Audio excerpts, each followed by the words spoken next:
बच्चे हैं, उनके भविष्य के लिए अगर हम लोग बैठ करके बात करेंगे, लेकिन सड़क छाप हरकतें करना ये कहीं पर भी सोल्यूशन नहीं है। और राहुल गांधी जी एलओपी हैं, उनको ये शोभा नहीं देता है कि वो प्रधानमंत्री के निवास के पास में जाकर इस तरह का प्रदर्शन करें। करना था जंतर मंतर जाते वहां जाकर बच्चों की आवाज में आवाज मिलाते, और बैठ के जब तक बात नहीं करेंगे मुझे नहीं लगता कोई समाधान इस समस्या का निकल के आ पाएगा। ओम बिरला ने कहा था कि इस पर चर्चा करने के लिए सरकार से पूछना पड़ेगा। नहीं, नियम अनुसार नोटिस दिया क्या, मैं पूछना चाहती हूँ।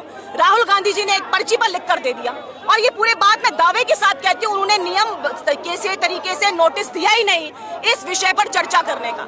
आप मुझे बताइए, क्या राहुल गांधी से के ऊपर कोई कानून व्यवस्था नहीं है क्या? उनके ऊपर कोई नियम कानून लागू नहीं होते हैं क्या?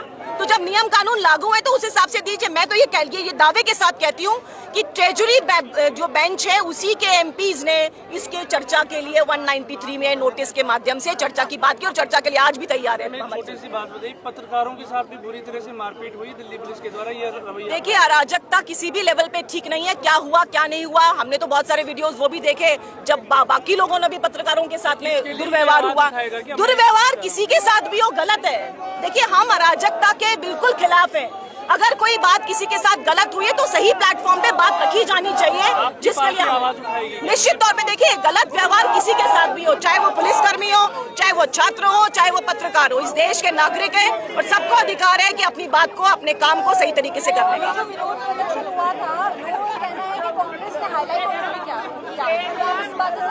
देखिए, तो कांग्रेस से पूछना चाहिए, कल जंतर मंतर जाते ना कांग्रेस के लोग, फिर ये बताइए अलग से ऐसी जगह पे जो निर्धारित जगह नहीं थी, जहां पर 100% पुलिस जो है वो कानून व्यवस्था को और हमारे देश की इंटरनल सिक्योरिटी को सिक्योर करने के लिए कार्रवाई करती, तो ये तो खुद जानबूझकर उन्होंने ऐसा किया और वो किसी कानून को मानते नहीं है। सबसे बड़ी समस्या ये है, आज भी अगर वो चर्चा करते हैं उसके लिए लगातार हमारी सरकार तैयार है, और जो भी इसमें जो सोल्यूशन निकलना है वो संवाद से ही निकलेगा।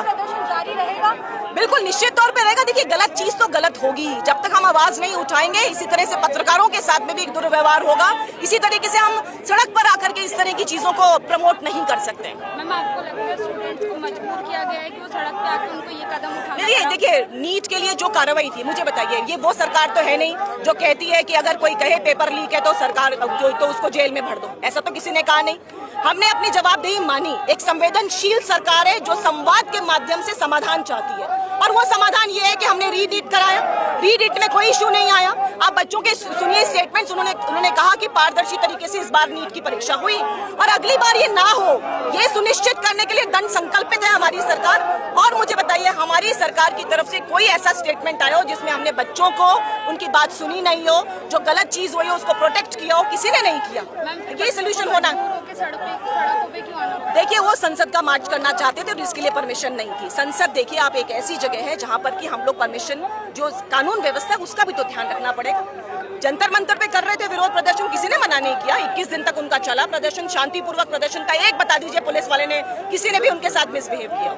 लेकिन देखिए, कानून व्यवस्था सबसे ऊपर है। अगर कानून नहीं मानोगे तो अराजकता किसी को भी बर्दाश्त नहीं। मुझे लगता है पत्रकार बंधु भी इस बात को हमारे साथ होंगे।